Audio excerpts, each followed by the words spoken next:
Vamos entonces al texto, Juan capítulo 8, versículos del 1 al 11, aunque leeré el versículo final del capítulo 7, en la Biblia que yo tengo, la Biblia de las Américas, leeré desde el 53 del capítulo 7, porque me parece que es parte del texto, y luego leeremos del 1 al 11 del capítulo 8. Dice así la palabra del Señor.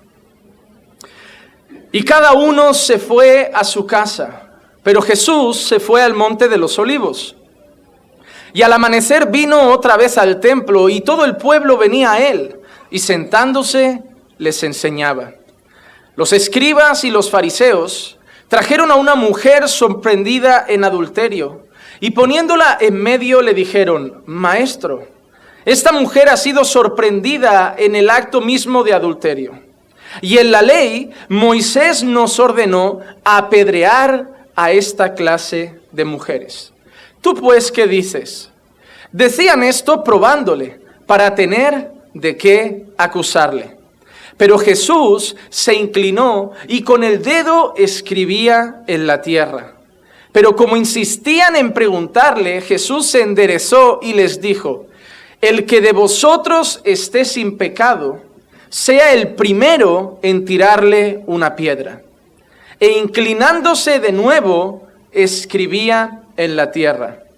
Pero al oír esto, ellos se fueron retirando uno a uno, comenzando por los de mayor edad, y dejaron solo a Jesús y a la mujer que estaba en medio.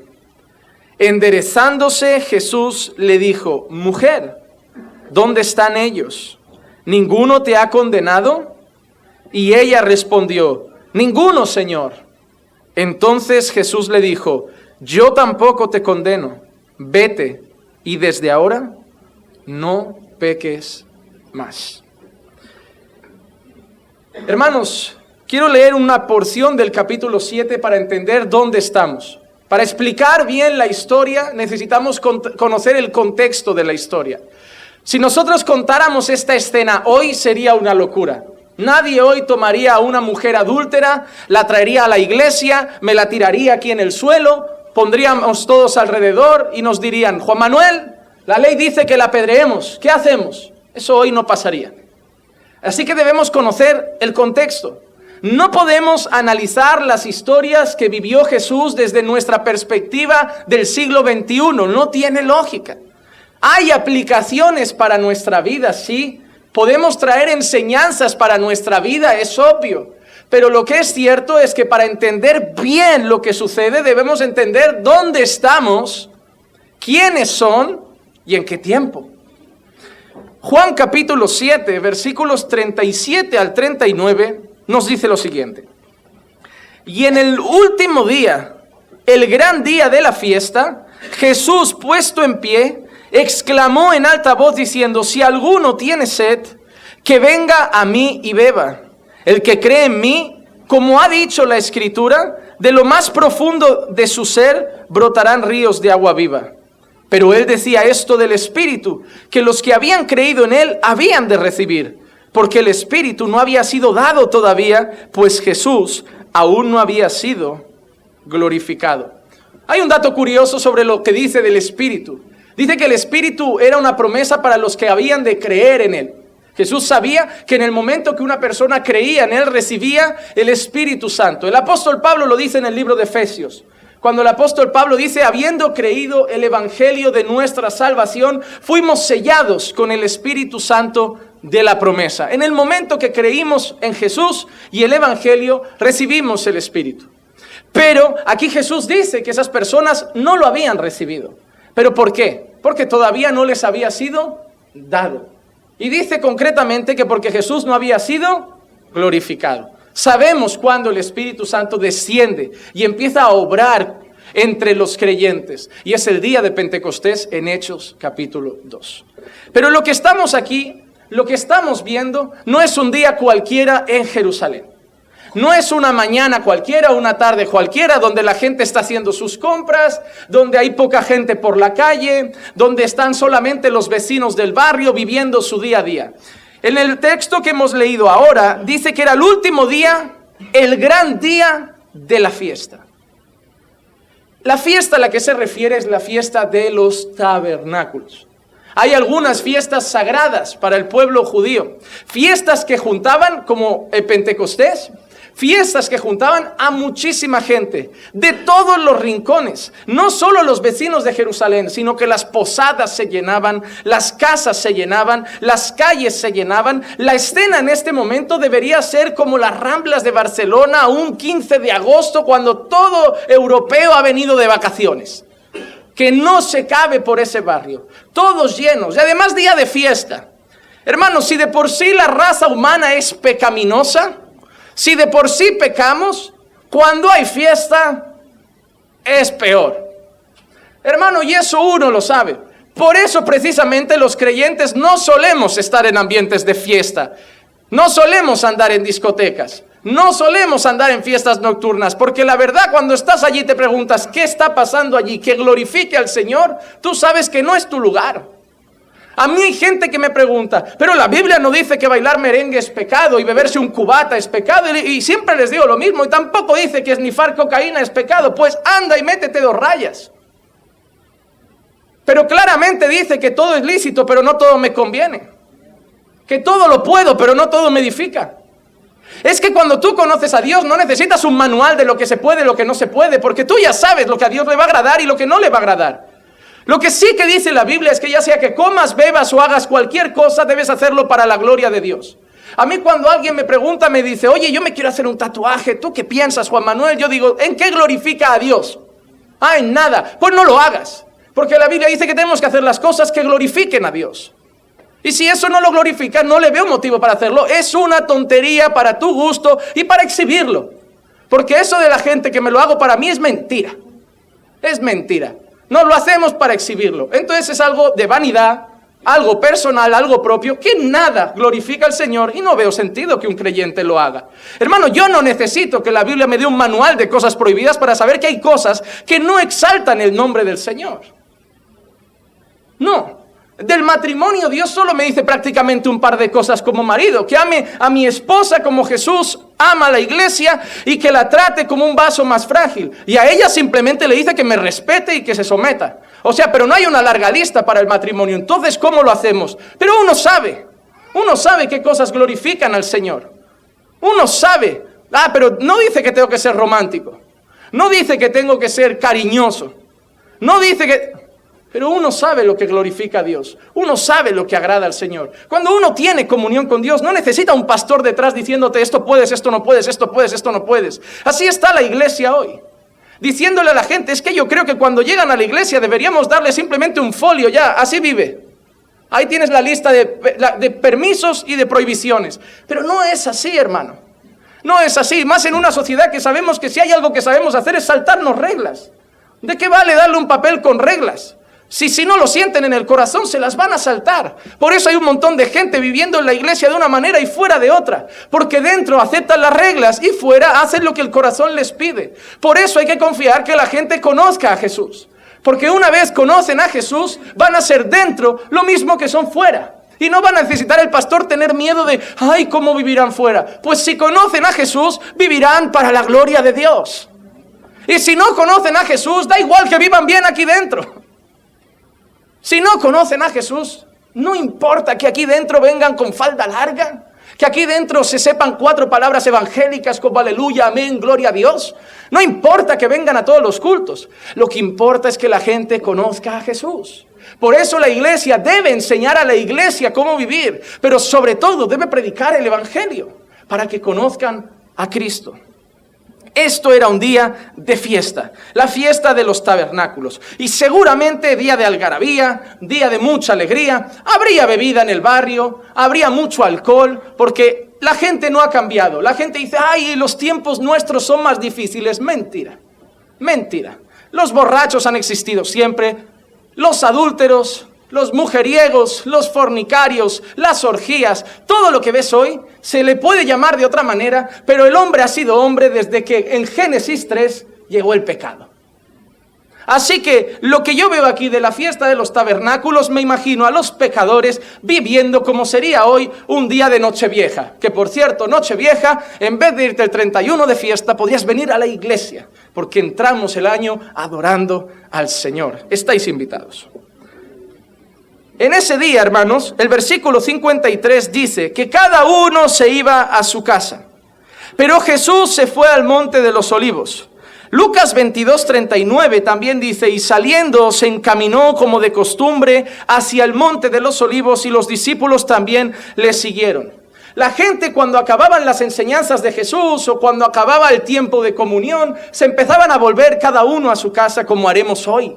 Acabará el culto y muchos irán a su casa, muchos comerán juntos, pero tarde o temprano todos volveremos a nuestro hogar.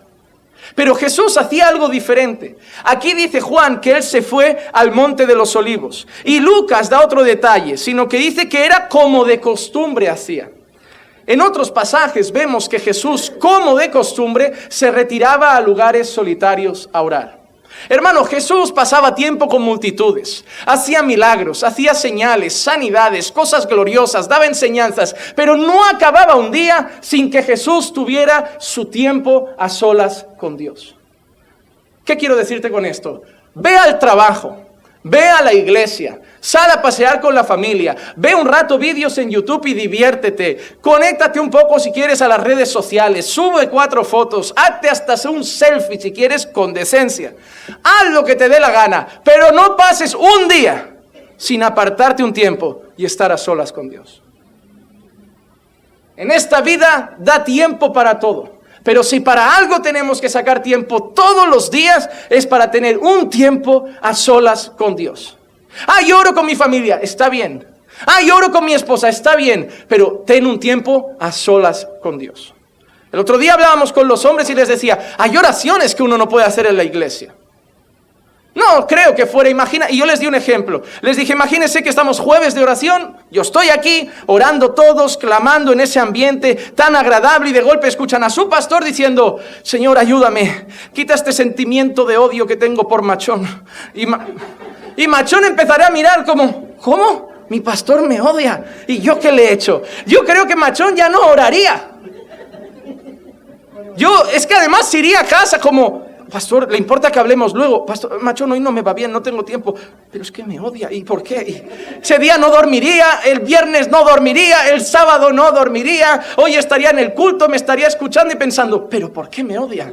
O sea, ¿yo qué he hecho? Pero yo no puedo evitar que cosas que pasan o escucho, me entero, a veces traigan tristeza a mi corazón, decepción, incluso ciertos sentimientos de rabia. Y los tengo que entregar en manos del Señor. Pero no es apropiado hacerlo ahí. Hay oraciones que tampoco quiero hacer al lado de mi esposa. Todos los matrimonios pasan por momentos malos. Imagínate, estamos orando en casa, uno al lado del otro, y empiezo a orar. Señor, pero ¿por qué tengo tantas ganas de divorciarme? ¿Por qué estoy pensando en desaparecer? ¿Por qué quiero irme de casa sin avisarla y sin decirle nada y salir corriendo?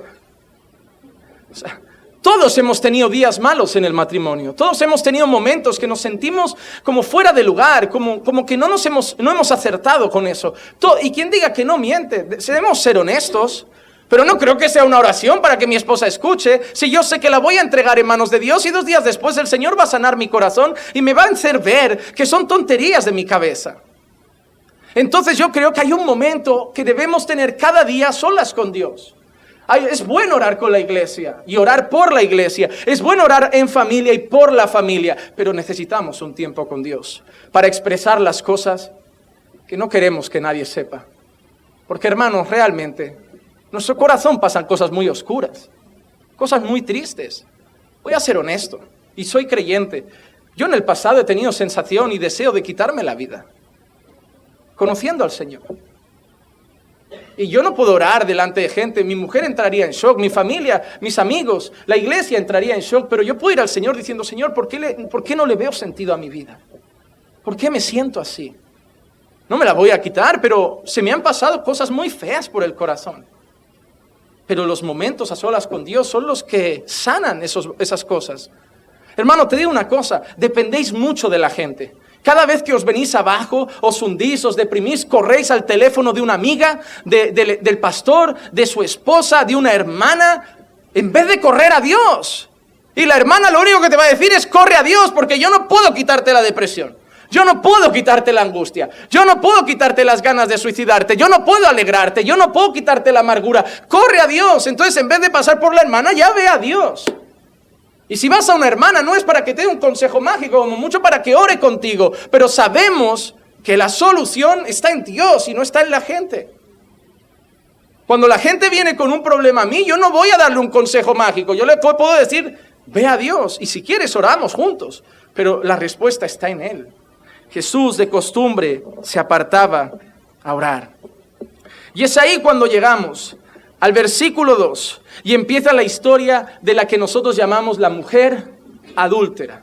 Y me pone muy nervioso, porque yo puse en Google para hacer carteles y fotos y tal, yo puse la mujer adúltera.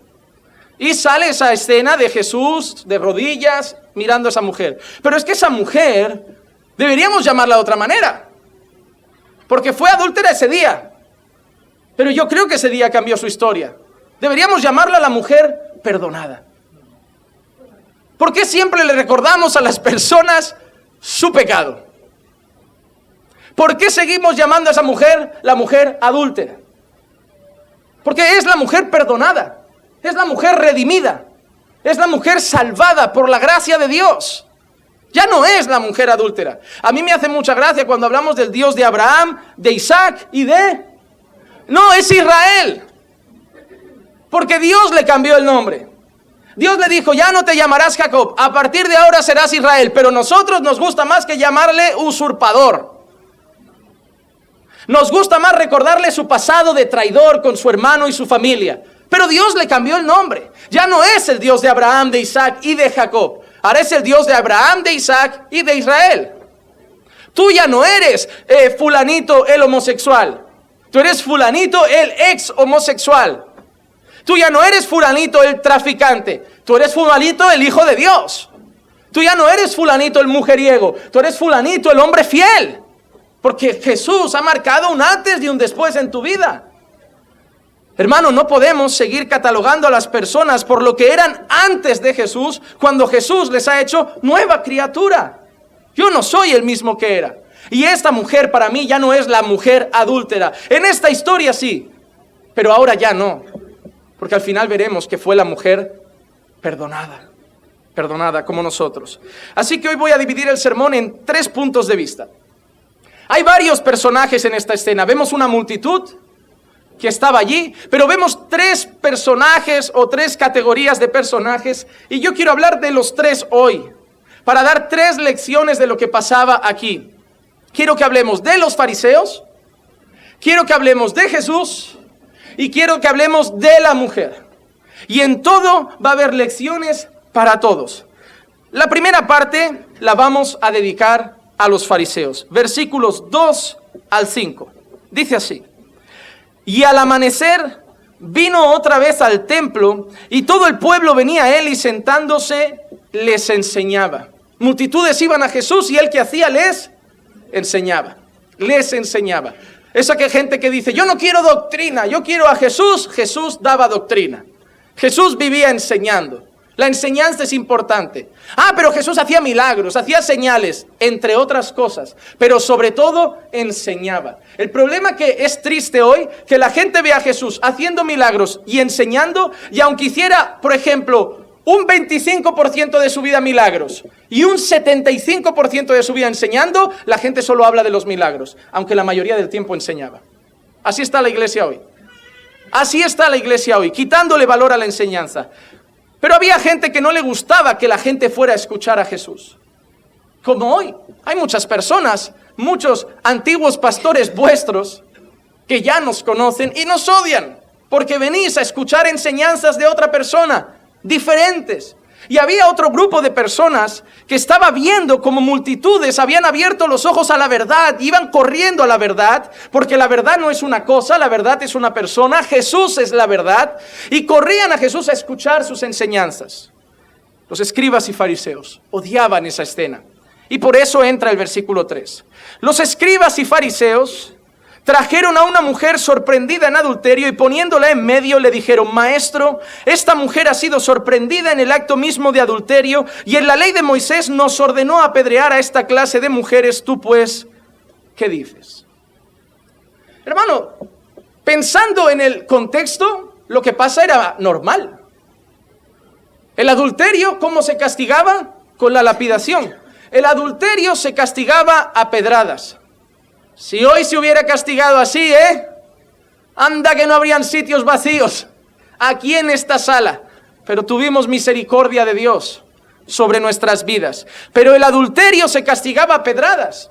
Y no parece nada inusual. Parece algo normal. Hemos encontrado una adúltera, hay que apedrearla según la ley de Moisés. Pero hermano, a simple vista parece normal.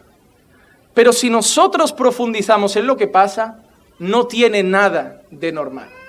Porque parece que le están diciendo a Jesús, Jesús, ¿vas a ir a favor de la ley o en contra de la ley? Moisés dijo que a la mujer adúltera hay que apedrearla. ¿Y tú qué dices? Porque ellos por dentro deseaban algo, que Jesús contradiga la ley. Porque si Jesús contradice la ley una sola vez, decimos que va contra Moisés y ahí la gente ya no lo escucha más. Para ellos era la situación perfecta. Pero hermanos, no sabían que no estaban con un hombre necio. Cada vez que intentaban pillar a Jesús, se quedaban con las ganas. Lo intentaron con la moneda. ¿Es lícito dar tributo al César? Lo intentaron con Juan Bautista. El bautizo de Juan, ¿es de los hombres o es de Dios? Y no lo pillaban, hermano. Porque él era la sabiduría en persona. Cuando ellos venían, él ya había ido. Ellos estaban llegando y él ya sabía que iban a llegar. Él ya sabía que iban a traer. Él ya sabía la pregunta. Y él también sabía la respuesta. Pero ¿por qué, pastor, dice usted que no es normal lo que está pasando? Ellos dicen que lo que están haciendo lo hacen según la ley de Moisés. Pues hermano, ¿por qué no leemos un poco qué dice la ley de Moisés? Para ver si era normal. Deuteronomio 22:22 dice... Pueden seguirlo todo en pantalla porque leeremos varios textos. Si se encuentra a un hombre acostado con una mujer casada, los dos morirán. El hombre que se acostó con la mujer y la mujer, así quitarás el mal de Israel. Mi pregunta para empezar en esto que no es normal es, ¿dónde está el hombre? Si esa mujer hay que matarla según la ley de Moisés, ¿por qué ha adulterado? No creo que adulterara sola.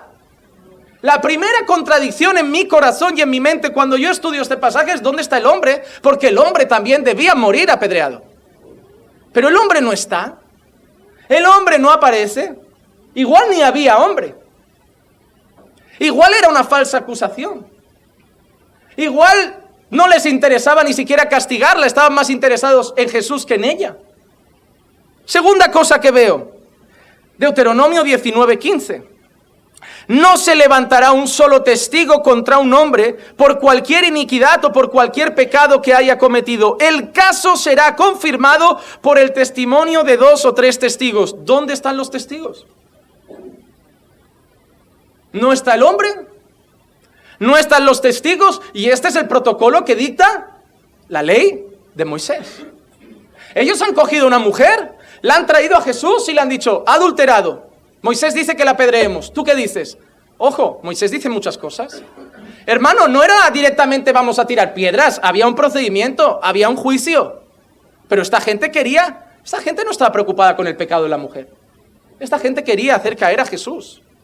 Solo estaban buscando maneras de que Jesús tropezara.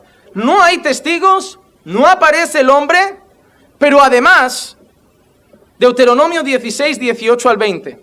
Nombrarás para ti jueces y oficiales en todas las ciudades que el Señor tu Dios te da, según tus tribus, y ellos juzgarán al pueblo con justo juicio. Los magistrados que aplicaban el juicio debían ser justos. No torcerás la justicia, no harás acepción de personas, ni tomarás soborno, porque el soborno ciega los ojos del sabio y pervierte las palabras del justo. La justicia, y solo la justicia buscarás para que vivas y poseas la tierra que el Señor tu Dios te da. ¿Dónde está la justicia? ¿Dónde está el juicio? ¿Dónde están los testigos? ¿Dónde está el hombre? Y ahí es cuando Moisés dice otra cosa que empieza a dar miedo y que tiene mucha relación con lo que Jesús le va a decir después. Deuteronomio 19:18-19 dice, y los jueces investigarán minuciosamente. ¿Dónde está la investigación? ¿Dónde está la investigación minuciosa para ver si eso ha pasado, para ver qué dicen los testigos, para ver dónde está el hombre, para ver a qué hora ha sido, dónde ha sido? ¿Dónde está esa investigación? No está. Y no solo eso, y si el testigo es un falso testigo, es decir, quien la está trayendo lo está acusando falsamente y ha acusado a su hermano falsamente, entonces le heriréis a él lo que él intentaba hacer a su hermano. Así quitarás el mal de en medio de ti. ¿Dónde está el justo juicio? ¿Dónde está la investigación? Y ahí entra un aviso. Si tú traías un caso de adulterio o de lo que sea, antes de apedrear había una investigación, tenían que haber testigos. Es muy parecido a los juicios de hoy. No hacen juicios con testigos, que pase el testigo del acusado, que pase el testigo de la defensa y al final el juez dicta un veredicto. Eso es una réplica del protocolo que Moisés estableció, que Dios estableció. La gente hoy no quiere creer en Dios, pero el mundo funciona del modo de Dios. Solo que lo han contaminado y lo han podrido. Pero todo está determinado en la palabra. Si tú lees la constitución de muchos países, mucho tiene que ver con mandamientos de Dios. Si tú ves cómo funcionan los juicios, mucho tiene que ver con mandamientos de Dios y con el orden de Dios. Solo que de la misma manera que los jueces hoy tampoco son justos, estos jueces tampoco lo eran. No estaban haciendo un juicio justo. No habían traído testigos. No habían traído a la otra parte acusada. Pero la ley decía que si traían una falsa acusación, el castigo que iba a ser impuesto sobre el acusado caería sobre ellos. Y había una norma en aquel tiempo que en el tiempo de Moisés no había. Juan 18:31. Entonces Pilato les dijo: llevadle vosotros y juzgadle conforme a vuestra ley. Pero los judíos le dijeron: a nosotros no nos es permitido dar muerte a nadie. En aquel tiempo, a diferencia del tiempo de Moisés, Jerusalén, el pueblo judío, estaba bajo el yugo de otro pueblo. ¿Qué pueblo era? Roma. Y no podían hacer sus propios juicios sin que Roma les diera el visto bueno. Porque si no, ya habrían matado a Jesús. Pero Jesús pasó por Pilato. Es más, Pilato se lo quita un poco de encima porque no ve nada malo en él. Pero tenía que pasar por Pilato porque era la autoridad romana. Cobraban impuestos para los romanos. Los romanos tenían que dar el veredicto final de las sentencias. Es más, muchas sentencias de muerte las aplicaban los romanos. Entonces, hermanos, ¿qué vemos en este caso? La ley dice que hayan testigos y no hay. La ley dice que debe morir el hombre y la mujer y el hombre no está. La ley dice que si es falso juicio acaban ellos muertos. La ley dice que tiene que haber un juicio justo y no lo hay. La ley dice que tiene que haber una investigación previa y no la hay. Y la ley dice que esto tendrá que pasar por Roma y no están preocupados en pasar por Roma. ¿Qué vemos en esta situación? Que los fariseos no estaban preocupados en el pecado de la mujer. Que los fariseos no estaban preocupados en que prevaleciera la santidad en el pueblo. Que los fariseos solo tenían un deseo: matar a Jesús. Condenar a Jesús. Y es muy curioso que están queriendo que una mujer sea condenada de una manera equivocada y llevarla a morir cuando su corazón anhela muerte. Están queriendo defender falsamente la santidad y la justicia de Dios con un corazón que anhela sangre. Y esa es la hipocresía de la religión. Y esa es la hipocresía de la religión. La religión se disfraza, la religión vive de apariencias, la religión te dice algo con la boca, pero desea otra cosa en el corazón. Los fariseos y escribas le decían a Jesús: no, debemos ser santos, pero su corazón quería la sangre de Jesús, su corazón quería matar a Jesús, su corazón quería el asesinato de Jesús, su corazón quería que Jesús tropezara, su corazón quería que Jesús cayera. Estaban acusando a una mujer de una manera injusta, quizá había adulterado, quizá había pecado, es muy probable, pero no estaban siguiendo la ley de Moisés, estaban siguiendo sus propias leyes, sus propias normas para hacer caer a Jesús. Y con esto traigo las primeras enseñanzas de este sermón. Número 1, la religión se preocupa muy poco por el pecador, solo se preocupa por la apariencia. La religión quiere que la gente aparente ser cosas solamente para tener la aprobación del mundo, la apariencia de piedad, pero le da igual el corazón de las personas. Te darás cuenta que hay muchas iglesias que te prohíben esto, ¿no? Pantalón prohibido, mechas prohibidas, pendiente prohibido, esto prohibido. Y como lo hagas, como aparezcas con un pantalón, en vez de preocuparse por tu alma, en vez de preocuparse por tu corazón, directamente eres la prima de Jezabel. Hermano, nosotros ponemos fotos aquí de los cultos de Caminando por Fe en internet, y cuando aparece alguna hermana en pantalón, los comentarios que llegan directamente, esa gente no sabe si es visita, esa gente no sabe si es recién convertida, y además de que yo soy del pensamiento que se puede ir con falda y ser sexual, y se puede ir con pantalón y ser modesta. Que yo soy de ese pensamiento, y que la Biblia no da un patrón claro de un pantalón o una falda, porque cuando dijo que el hombre vista ropa de hombre y la mujer de mujer, ambos iban en túnica. El patrón es la modestia, y hay gente que con falda larga es sexual, y hay gente que con tejanos es modesta, porque es una actitud del corazón. Hay mujeres que lo hacen todo con los ojos. Hay mujeres que lo hacen todo con susurros. Hay mujeres que lo hacen todos con un caminar sensual, y puede ponerse la falda del saco de patatas que quieras. El problema está en el corazón. Y es más, yo le diría a esas hermanas que viven condenando a esas mujeres que cuiden su corazón. Porque si la falda te llega a la rodilla, pero la lengua te llega por el suelo, tú también te vas al infierno. Tú también. Pecado es pecado, y en la murmuración es pecado como en la inmoralidad. Porque la religión hace eso. No te vistas así, no hagas esto. Oye, mira, puede venir incluso una mujer aquí a la iglesia que hasta que aprenda sobre la modestia, tarde tiempo en ser convencida por Dios de eso. Yo le puedo aconsejar, yo la puedo guiar a la palabra, pero la obra es del Señor. ¿Por qué? ¿De qué me va a valer que se ponga la falda en la iglesia y se ponga los shorts en la calle? Pero si la convence el Señor, vendrá con una ropa modesta a la iglesia y vestirá con ropa modesta en la calle. La religión solo se preocupa por la apariencia. La religión le da igual el corazón de las personas. Le da igual si realmente entienden las enseñanzas. Le da igual si realmente creen las enseñanzas. Solo quieren la apariencia. Pero el evangelio alcanza el corazón, y cuando transforma el corazón, transforma lo de fuera.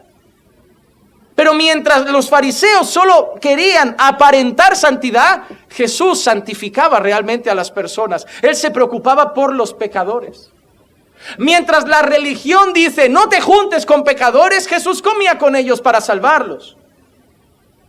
Mientras la religión te dice, no andes con fulano, Él andaba con esos para salvarlos. No practicaba sus pecados. ¿Saben qué creo? Que en el fondo la religión, como sabe que no ha cambiado el corazón de las personas, saben que si están entre pecadores, pecarán también. Porque la religión en el fondo es solo un lobo vestido de cordero, o una cabra vestida de cordero. Pero cuando está en el mundo impío, vuelve a ser cabra. Pero hermano, cuando tú has conocido a Jesús, cuando tú has creído el evangelio y realmente has sido sellado por el Espíritu Santo, puedes estar en la universidad rodeado de impíos y ser luz en las tinieblas. Y puedes estar en el trabajo rodeado de impíos y ser luz en el trabajo. La religión tiene miedo a estar en el mundo, pero Jesús dijo, sois la luz del mundo. Si te das cuenta, la religión solo quedan entre ellos. Caminan entre ellos, comen entre ellos, nunca vayas a esto, nunca vayas a esto, no te juntes con fulano, no te juntes, porque van a decir que eres como fulano. Y es lo que pasó con Jesús. Es borracho porque anda con borrachos. Es pecador porque anda con pecadores. Pero a mí me da igual lo que diga la gente, yo sé quién soy. Y lo más importante, Dios sabe quién soy. La religión está más preocupado por condenar que por salvar. Ellos podían hablar con la pecadora, ellos podían impartirle gracia, ellos podían llevarla al arrepentimiento, ellos podían buscar que se arrepintiera de corazón, pero ellos solo querían su muerte. Es más, anhelaban tanto la muerte de Jesús que para ellos era un daño colateral, un precio que habría que pagar para condenar a Jesús. Están más preocupados por la condenación que por la salvación. Pero no Jesús. Jesús anhela salvar. Jesús anhela salvar. Y a lo mejor tus oídos piensan, ay, pero con ese discurso entonces que hagan lo que quieran. No estoy diciendo eso. Ya verás la última frase de Jesús. La última frase de Jesús no es peca porque yo vine a salvar. La última frase de Jesús es muy diferente. Mateo 7:5 dice, hipócrita, saca primero la viga de tu ojo y entonces verás con claridad para sacar la mota del ojo de tu hermano. Ese pasaje no significa que no corrijamos a los hermanos.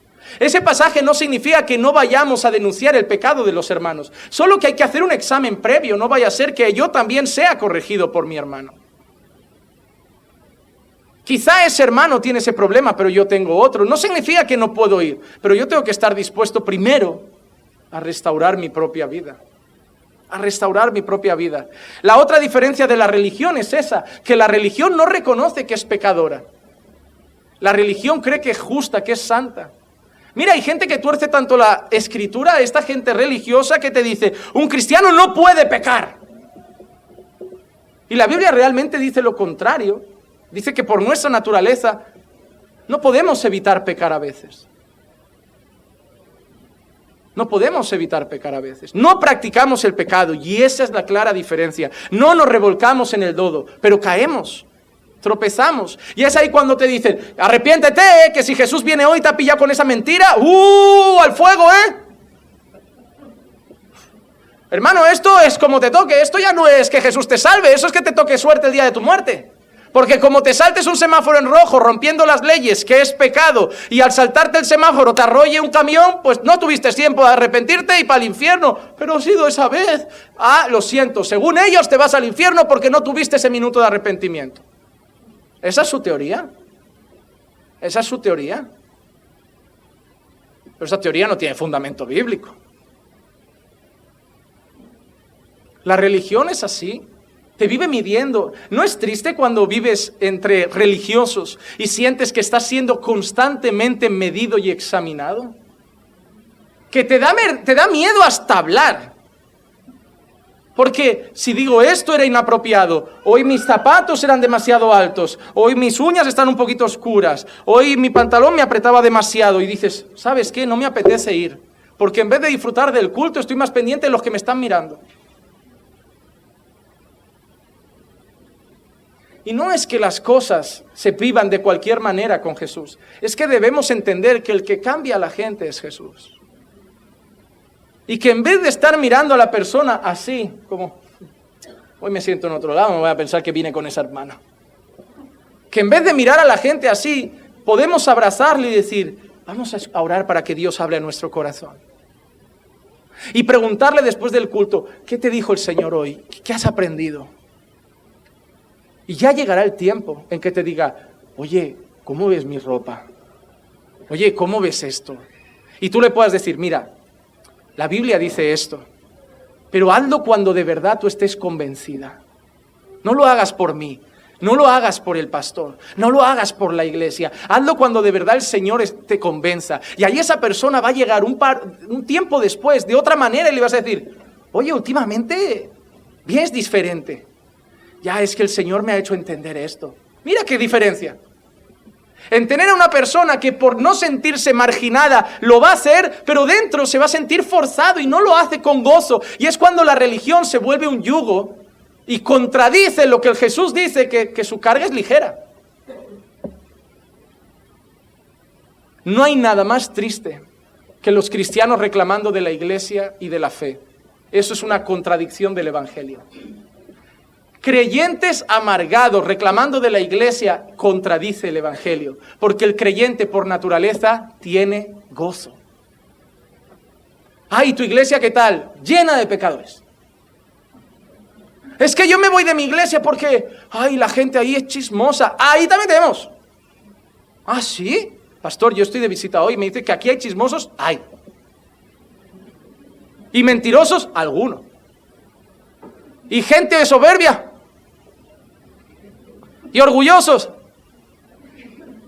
Y si le cuento un secreto a alguien, ¿lo guardan o lo cuentan y mañana me entero que lo saben 3 o 4? Depende de la que te toque, pues habrá quien te lo suelte, habrá quien lo guarde. Pero entonces ¿qué? No estás en el cielo. Ya, pero se supone que es la iglesia. Y la iglesia hay gente que lleva 10 años, que ya ha madurado mucho, pero hay gente que lleva 10 días con el Señor, que todavía dice palabrotas porque Dios no ha cambiado todavía su manera de hablar en 10 días. Tardará 10 meses, 3 meses. Y entonces, pues entonces, soportaos los unos a los otros. Amaos los unos a los otros. Perdonaos los unos a los otros. Ah, pastor, eso es la iglesia. Eso es la iglesia. Ese es el pueblo redimido por Dios en proceso de santificación. No hay que dejar que la gente viva de cualquier manera, pero hay que entender que si cambian por nosotros, ese cambio no vale de nada. Que deben hacerlo por Dios. Así que tenemos la perspectiva de los fariseos, una perspectiva religiosa, llena de odio, llena de hipocresía. Pero ahí entra el otro personaje en escena, y es el personaje clave, y no es la mujer, es nuestro Señor Jesús. Y cuando Él entra en escena, las cosas cambian.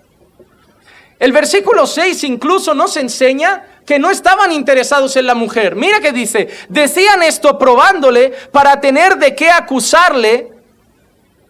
Decían esto probándole para tener de qué acusarle. Les daba igual la mujer. Ellos querían acusar a Jesús. Porque si Jesús decía, no hay que apedrearla, Jesús estaría diciendo, lo de Moisés no vale.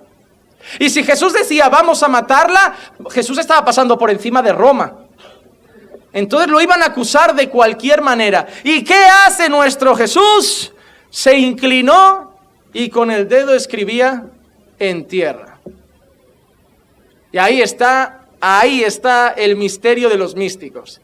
Yo he escuchado pastores que me han dicho, hermano, el Señor me ha revelado que Jesús dibujó un pez. Y escuché otro sermón diciendo, el Señor me ha revelado que Jesús escribió los 10 mandamientos. Y el Señor se confunde, o aquí el Señor no dijo nada y queréis improvisar. ¿Qué escribió Jesús? Nadie lo sabe. ¿Qué nos quiere enseñar Jesús en eso? Nada. Porque no nos lo dice. Si Dios lo hubiera querido decir, lo hubiera revelado. Pero solo sabemos que se inclinó y escribía en tierra. Hermano, quizá escribía los nombres de personas que estaban allí con pecado. Como diciendo, luego hablamos de este, luego hablamos de este, luego hablamos de este. Quizá estaba escribiendo pecados de los propios fariseos para que supiera que ellos tampoco venían tan limpios. Pero no sabemos. Lo que sí sabemos es que Jesús se inclinó y con el dedo escribía en tierra. Lo que sí podemos saber es que las calles de Jerusalén no estaban asfaltadas. Lo único que intuyo yo, y no hace falta mucha revelación, es que la calle todavía no estaba asfaltada. Porque escribía en tierra, no escribía en asfalto. Hermano, no hay que inventar, hay que predicar lo que está escrito. Versículo 7, pero como insistían en preguntarle, lo que sí que veo es que parece que Jesús los ignoraba. Porque Él se puso a escribir y ellos, ¿la matamos o no? No. ¿Pero la matamos o no? No. Pero como insistían en preguntarle, ahí Jesús se enderezó y les dijo, ¿sabéis qué? El que de vosotros esté sin pecado sea el primero en tirarle la piedra. E inclinándose de nuevo, volvió a escribir en tierra. Parece muy importante lo que estaba haciendo, no sabemos qué escribía, pero yo creo que era un acto en plan, esto no tiene ni pies ni cabeza, esto no me interesa. Me vais a intentar pillar y no le voy a dar ni mucha importancia, no vamos a tener un gran debate ni nada. Yo estoy aquí pasando de vosotros, me levanto y solo os digo, bueno, el que quiera que tire la primera, el que esté libre de pecado. Y se pone a escribir otra vez como sabiendo, yo sé lo que va a pasar. Ahora ni uno va a tirar nada. ¿Por qué? Porque Deuteronomio 17:7 dice, la mano de los testigos caerá primero contra él para darle muerte y después la mano de todo el pueblo. Así quitarás el mal de en medio de ti. Jesús conoce la ley y Jesús sabe quién tiene que tirar la primera piedra. Cuando Jesús dice el que esté libre de pecado, que tire la primera piedra, Jesús no está diciendo el que esté perfecto. Jesús está mirando directamente a los testigos y está diciendo, testigos, debéis ser los primeros. Porque según la ley de Moisés, la primera piedra la tiran los testigos. La pregunta es, ¿quiénes eran? ¿Quiénes eran? No se habla de los testigos. Pero Jesús los confronta. El que no tenga ninguno que la tire, porque si no luego hablamos desde él.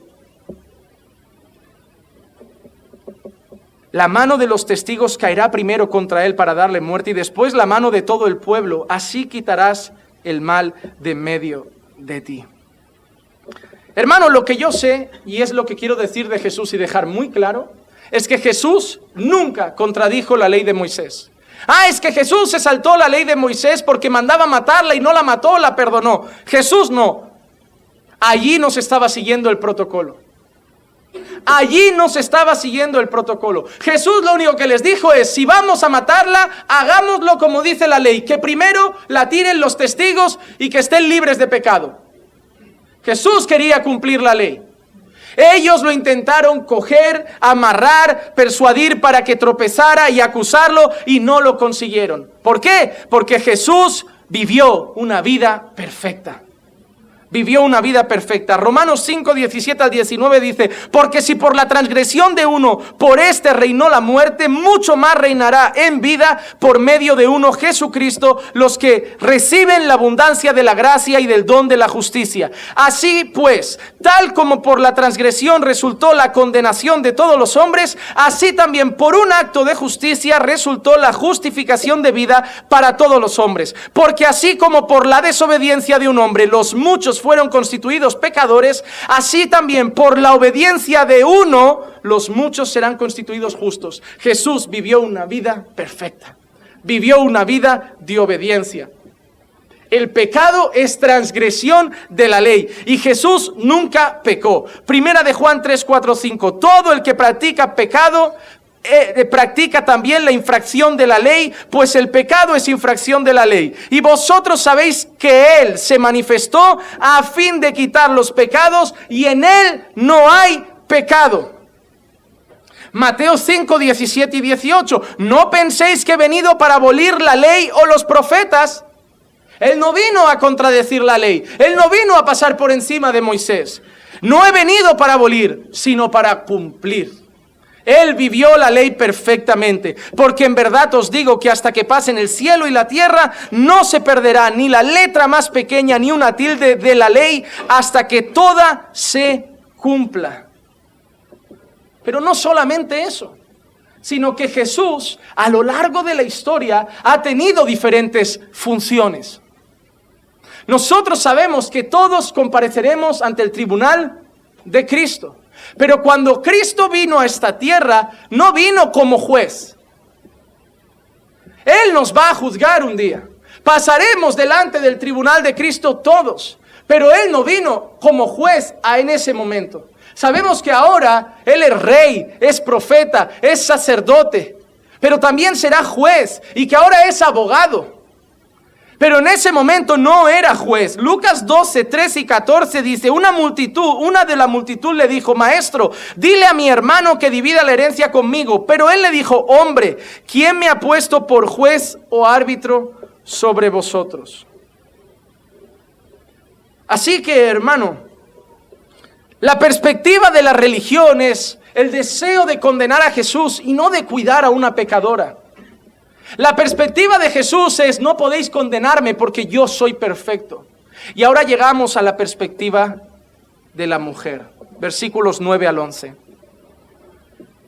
Pero al oír ellos esto, se fueron retirando uno a uno, comenzando por los de mayor edad, y dejaron solo a Jesús y a la mujer que estaba en medio. Enderezándose Jesús, le dijo a la mujer, ¿dónde están ellos? ¿Ninguno te ha condenado? Y ella respondió, ninguno, Señor. Entonces Jesús le dijo, yo tampoco te condeno. Vete, desde ahora no peques más. Hay una cosa que la mujer tiene clara. Romanos 6:23 dice, porque la paga del pecado es la muerte. Pero la dádiva de Dios es vida eterna en Cristo Jesús, Señor nuestro. La mujer merecía morir. La mujer merecía morir en ese suelo, abandonada y seguramente con los ojos ya cerrados, esperando la primera piedra sobre su cabeza. Esa mujer de golpe levanta los ojos y se da cuenta que los que la acusaron ya no están. Ya no están. Pero ella merecía morir. Hermanos, ¿saben que me resultó curioso en este relato? Me resultó curioso, es que yo siempre busco en los relatos si la persona se llega a convertir o no.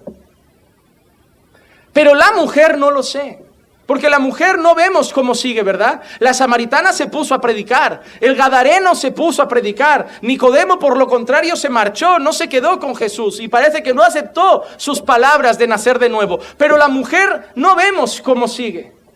Pero yo cuando me pongo a leer con detalle, y siempre diré que la Biblia hay que leerla con detalle, hay una palabra que denota que la mujer pone su fe en Jesús, no como un maestro. No la llamó profeta, no lo llamó rabí, sino que en medio de todo el texto, en el versículo 11, ella dice, ninguno, Señor. Y usa la palabra que nosotros usamos para referirnos a Jesús como Señor.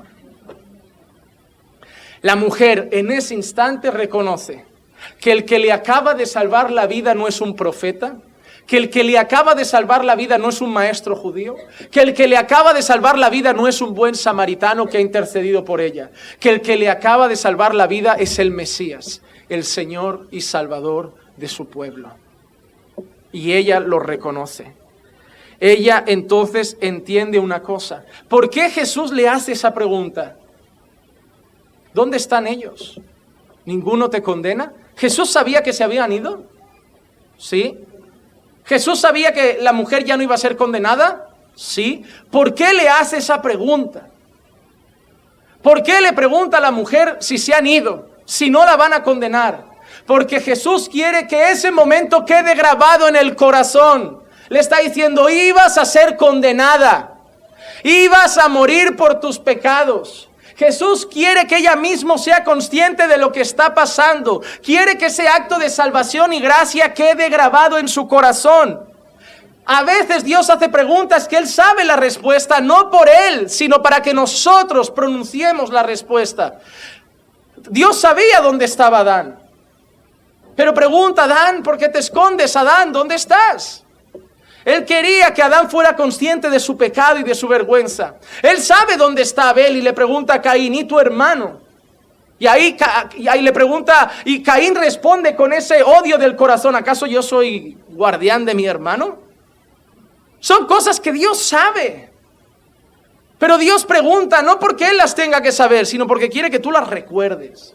Que tú seas consciente de lo que está pasando. Y cuando Él le pregunta a aquella mujer, ¿y los que te acusan? ¿Dónde están? ¿Ninguno te condena? Y ella levanta la mirada y dice, no voy a morir. El Señor le está dejando grabado en el corazón el mayor acto de gracia y misericordia que esa mujer iba a vivir en la vida. El Señor le está recordando a esa mujer, Juan 3:17, porque Dios no envió a su Hijo al mundo para juzgar al mundo, sino para que el mundo sea salvo por Él. Para que el mundo sea salvo por Él. Le está diciendo a la mujer, mereces morir, porque el salario del pecado es la muerte, pero yo no he venido para matarte, yo he venido para salvarte. Y sabes que es triste, y eso ya no es para los que no conocen a Dios, esto es para los que conocen a Dios. Muchos de vosotros ya habéis olvidado lo que Dios ha hecho por vosotros.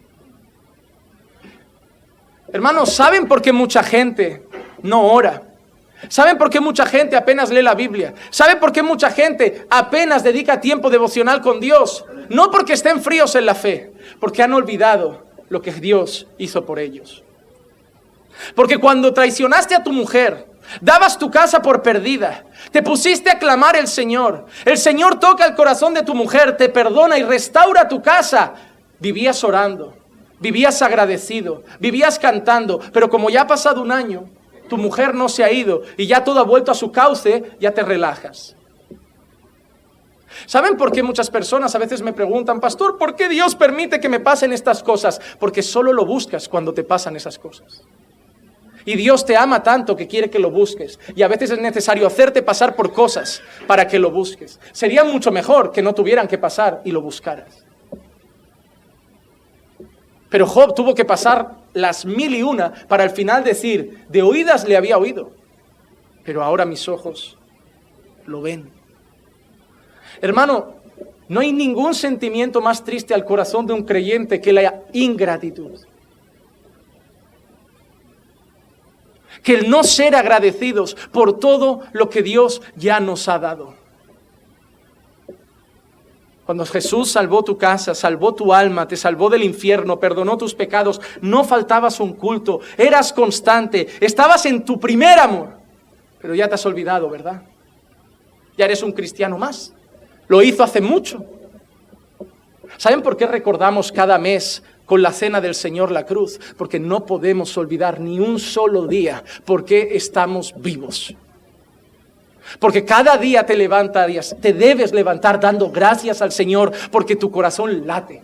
Porque hay sangre en tus venas, porque puedes ver con tus ojos cuando otros no pueden, porque puedes andar con tus piernas cuando otros no pueden, porque tienes trabajo aunque tu jefe sea pesado cuando otros no tienen, porque tienes un piso aunque sea viejo cuando otros están de prestado en la calle, porque tienes mucho que agradecer, pero sobre todo porque merecías el infierno y te ha dado salvación. Y eso debería decir, hoy voy al culto, porque merece que lo siga adorando, porque merece que lo siga exaltando, porque ni la lluvia me va a parar, ni la nieve me va a parar, ni el frío me va a parar, ni la distancia me va a parar, nada me va a parar. Dios merece ser adorado y yo voy a ir.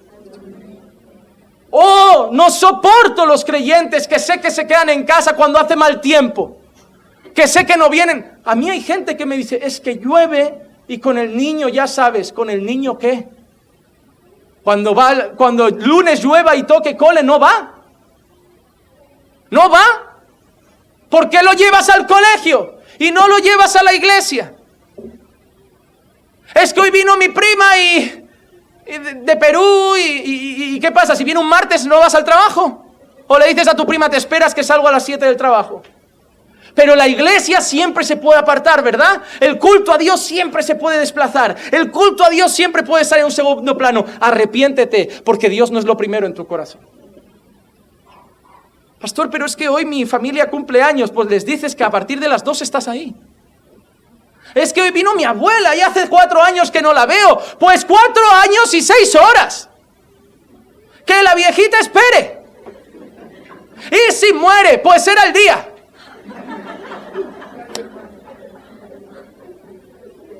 Es que me invitó a comer una familia, pastor, ¿y qué pasa?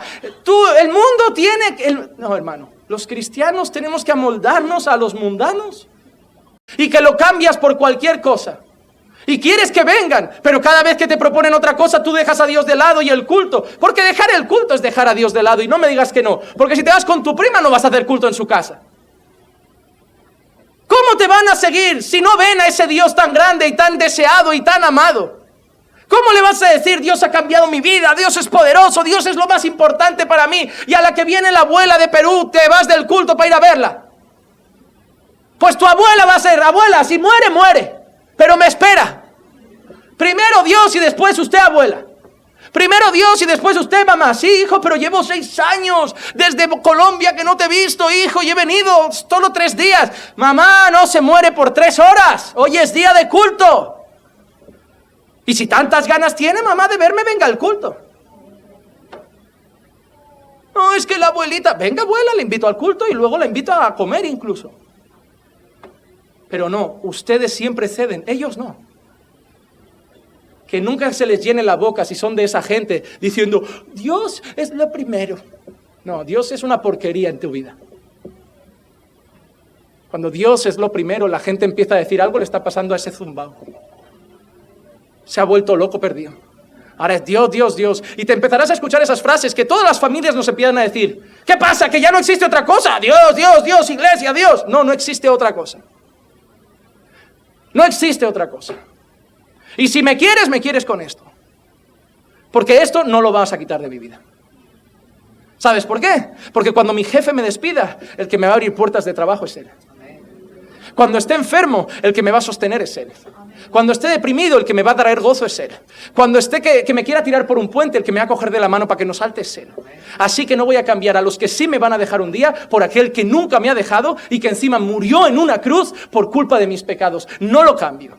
Y eso no es ser fanático y eso no es ser religioso, es ser agradecido y recordar cada día que ni mi madre dio su vida por mí. Mi madre ha dado sus horas, ha dado su tiempo, ha dado sus noches, se ha esforzado como una loca por su bebé, pero Jesús dio su sangre. Y eso nadie más lo ha hecho. Nadie más lo ha hecho. Y no lo voy a cambiar. Y te lo digo, que soy el único creyente de mi familia. Y que mi familia sabe, bueno, viene Nochevieja, ¿tú con la iglesia no? Sí. Sí, mamá. Y si quieres, vienes. Tengo el 24 para ti, tengo el 25 para ti, tengo el 26 para ti, el 27, el 28, lo que te dé la gana. Pero el 31 entro el año de rodillas con Jesús. Ya, pero hijo, ¿y las uvas? Ni uvas, ni pasas, ni ciruelas. Voy a entrar el año con Jesús y con los hermanos que quieran entrar conmigo. Hijo, el domingo cumpleaños tu padre. Tú sobre las 2:30 llegas, ¿no? Muy bien, mamá. Ya sabes a qué hora puedes reservar el restaurante. ¿Sabes qué pasa? Que cuando llevas así unos años, tu madre ya ni pregunta. Hijo, el cumpleaños de tu padre es domingo. Cuando acabes de la iglesia te vienes para tal restaurante que hemos reservado a las 3. Mi madre ya dice, tiene hasta de tiempo de despedirse.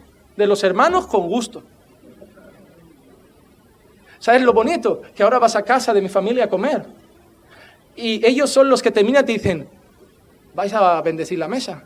Sí, claro, por supuesto. La última pregunta fue la mejor, en un restaurante. Oye, ¿y en los restaurantes también? Digo, también. Lo que más flojito. Hermano, cuando uno pisa firme y le deja claro, a mi Dios no lo cambio, la gente tiene dos opciones. O te dejan de lado o se adaptan a tu nueva vida. Y te digo yo que una madre difícilmente te va a abandonar. Una madre va a decir, si mi hijo se ha vuelto loco, pues igual que hay que querer los drogaditos, pues hay que querer los pastores. Sí, seguramente mi madre prefería que el viernes estuviera de fiesta y no en una vigilia Pero ese es su hijo. Y eso es lo único que mi madre un día le va a hacer la cabeza para pensar, pues ¿será que ese Dios existe de verdad? ¿Y será que de verdad cambia vidas? Porque el niño ha cambiado. Ya no es lo mismo. Ahora ya no nos grita. Ahora ya no protesta cuando hay que poner la mesa. Es más, ahora viene y dice, mamá, yo te ayudo con los platos. Y ahí es cuando un día aparecen en la iglesia. No, pues dije, voy a ver al niño. Hermano, vas a buscar trabajo. No, mire, es que el horario es hasta las 8 y algunos fines de semana. Ya, pero es que, mire, yo voy a la iglesia. Bueno, es lo que hay. Pues ya Dios proveerá. Porque esta cosa que me decís de voy a coger ese pastor y voy a ir buscando otro. Nadie busca otro mientras trabaja. Llegas cansado, no tienes tiempo. Ahí pasas 2 años en ese trabajo y no congregas. Luego se te está viniendo la casa vago, pastor, ¿qué pasa? No, hermano, te digo una cosa. Para mantener viva una fe, Dios ha dado iglesia, oración, palabra, hermanos. Y si te apartas de eso por trabajo, lo que sea, tu fe se viene abajo. Esto es matemáticas, 2 más 2 son 4. Pastor, estoy frío. No, no vienes al culto, no apenas vienes a la iglesia. ¿Vienes día sí, día no? Cada 15 días. ¿Cómo vas a estar bien? ¿Y qué hago, pastor? Ven a la iglesia, ven a los estudios, ven a las oraciones, lee la Biblia y ora cada día. Y eso funciona, a mí al menos. No, hermano, Jesús es Señor. Y eso significa que es lo primero. Y no lo cambio por nada. Pero yo quiero terminar con una cosa rápida. Jesús no la apedreó. Jesús la perdonó. Jesús la salvó. Pero eso abre la puerta para que ella vuelva a adulterar. No. Mateo 5:19 dice: cualquiera pues que anule uno de estos mandamientos, aun de los más pequeños, y así los enseñe a otros, será llamado muy pequeño en el reino de los cielos. Pero cualquiera que los guarde y los enseñe, este será llamado grande en el reino de los cielos. Hermano, Jesús no le dijo: te perdono, te salvo y punto. Jesús le dijo: ve y no peques más. La religión directamente te tira la piedra. El evangelio te muestra gracia, pero también te dice que esto no se repita, porque esa no es la vida de un creyente. ¿No ves a Pablo con qué amor le habla a los corintios cuando les dice: os tengo que hablar como carnales? ¿Qué le está diciendo Pablo a los corintios? Sois la iglesia, porque en el saludo Pablo dice: amados del Señor. Los llama pueblo de Dios, los llama iglesia, santos del Señor, y luego le dice: pero os tengo que hablar como carnales. Pablo le está diciendo: sabes, sois pueblo de Dios, pero os estáis portando como si no lo fuerais. Porque el evangelio hace eso, te recuerda que eres salvo, pero también te recuerda que un salvo vive en santidad. Hermano, tú no tienes que vivir en santidad para que Dios te salve. Tú tienes que vivir en santidad para que la gente te vea. Y dice la palabra: que vean vuestras buenas obras y glorifiquen a vuestro Padre que está en los cielos. Tú no tienes que vivir en santidad para recompensa tuya. Tú tienes que vivir en santidad para gloria de Dios. Entonces, ¿qué tenemos que hacer con nuestros pecados si Jesús nos ha perdonado? Número 1, confesarlos, arrepentirnos y abandonarlos. Primera de Juan 1:9. Si confesamos nuestros pecados, Él es fiel y justo para perdonarnos los pecados y limpiarnos de toda maldad. Porque el que lo confiesa, hermano, encontrará misericordia. Proverbios 28:13. El que encubre su pecado no prosperará, mas el que lo confiesa y lo abandona hallará misericordia. Hermano, haz como esa mujer. Sebas tú que debías morir, pero las piedras no han caído sobre ti, porque cayeron sobre Jesús. Ahora confía en Él. Pon tu fe en Él. Y como dice 2 de Corintios 5:21, al que no conoció pecado, le hizo pecado por nosotros, para que fuéramos hechos justicia de Dios en Él. Hermano, si tú estás hoy aquí y conoces a Dios, vive en santidad, ama a los perdidos y ayuda a los nuevos en la fe.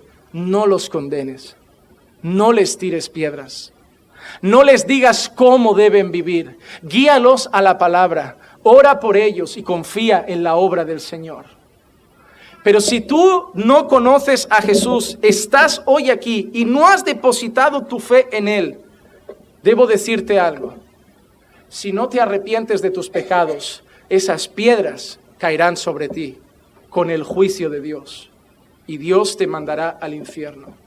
Pero si hoy te arrepientes de tus pecados, los abandonas y depositas tu fe en Jesús y en su obra en la cruz, las piedras que debían caer sobre ti, sobre la samaritana, sobre el gadareno, sobre esta mujer y sobre mi vida, cayeron sobre Jesús esa noche, donde fue desamparado en aquella cruz, hasta el punto de gritar: Padre, ¿por qué me has desamparado?, al cargar nuestros pecados. Arrepiéntete de tus pecados. No juegues a venir a la iglesia y a seguir viviendo igual. Arrepiéntete de corazón. Abandona tus pecados y abraza la gracia de Dios. Cree en Jesucristo. Busca a Jesucristo, ama a Jesucristo sobre todas las cosas y habrá salvación para ti. Y bendiciones seguirán tu vida. No busques a Dios para que te vaya bien. Busca a Dios para salvación de tu alma. Vamos a orar.